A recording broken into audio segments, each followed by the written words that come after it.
સોનું, ચાંદી, હીરા, ઝવેરાતનું દાન આપતા તમે અનેકોને જોયા હશે, પણ માનતા પૂરી થતા દીકરાનું દાન આપતા લોકોને નહીં. વર્ષોથી ચાલી આવતી પરંપરાનું રબારી સમાજે કેવી રીતે પ્રમાણ આપ્યું, જાણવા માટે જુઓ આ અહેવાલ.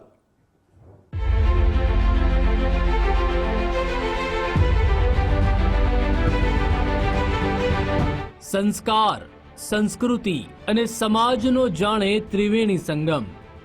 ના સોનાનું દાન, ના ચાંદીનું દાન, માનતા પૂરી થતાં જ કર્યું દીકરાનું દાન.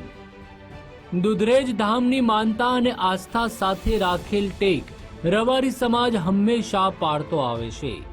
નિસંતાન માતા પિતા સંતાન પ્રાપ્તિ માટે માનતા રાખે છે અને વડવાળા દેવની દિવ્ય જ્યોત આશીર્વાદ સ્વરૂપે ટેક લીધેલા પરિવારના ઘરમાં પ્રવેશ કરે છે. ત્યારે માતા પિતા પોતાના સંતાનો પૈકી એક સંતાનનું દાન ધર્મ જાગરણને વેગ આપવા અહીં કરે છે, જેનું વધુ એક પ્રમાણ સાવરકુંડલાના ભાવેશભાઈ અને તેમના પત્ની હર્ષાબેન ચૌહાણને મળતા તેમણે 3 સંતાનો પૈકી 2 વર્ષના એક દીકરાનું દાન વાજતે ગાજતે કર્યું. અમે દીકરાને બસ રાજી ખુશીથી અમે બંને જણાએ સંકલ્પ કર્યો હતો કે એક દીકરો આપણે દૂધરેજ આપશું. એ અમારી ઈચ્છા પૂર્ણ થઈ એટલે અમે એક દીકરો દાનમાં આપ્યો એવું રાજી ખુશીથી. મારે 2 દીકરા ને 1 દીકરી છે.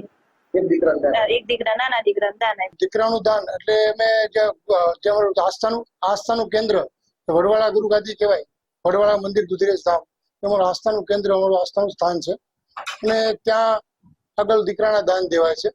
લોકો 100 વીઘા જમીન આપી દેવી, સોનું ચાંદી આપી દેવું સહેલું છે, પણ દીકરાનું દાન દેવું બહુ અઘરું છે.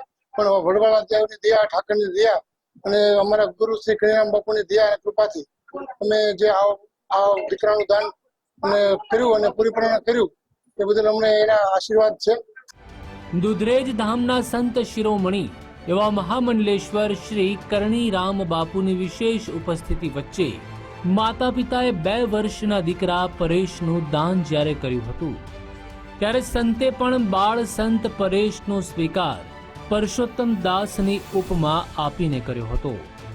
એ દીકરા એટલે મૂકે છે કે દેશ રાષ્ટ્રની સેવા, ધર્મની જાગૃતિ, ધર્મનું રક્ષણ અને જે ધર્મના સ્થાનનું સેવા, એ ધર્મ સ્થાનની અંદર જે યાત્રાળુ ભાવિ ભક્તો આવે અને તમામ વ્યવસ્થા કરે, ખાવા પીવાની, રહેવાની વ્યવસ્થા, અને એ સંસ્થાનો પ્રચાર કરવા માટે સંતો ગામડે ગામડે ફરી ગામડે નેહડું ભેગું કરીને એને સત્સંગ ઉપદેશ, નિર્વ્યસનનો ઉપદેશ આપે અને ધર્મનું રક્ષણ કરવાનો ઉપદેશ, રાષ્ટ્રનો સેવા કરવાના એવા ઉપદેશ આપે અને ધર્મનું હંમેશની માટે જાગૃતિ કરે. એના માટે આ કરણીરામ બાપુની વાત સાંભળ્યા બાદ ચોક્કસથી કહી શકાય કે રબારી સમાજના કાળજા કેરો કટકો હવે સંત રૂપી જીવન ગુજારી સંસારમાં જ્ઞાન રૂપી જ્યોત ચોક્કસથી ફેલાવશે. ફારૂક કાદરી, ગુજરાત ફર્સ્ટ, અમરેલી.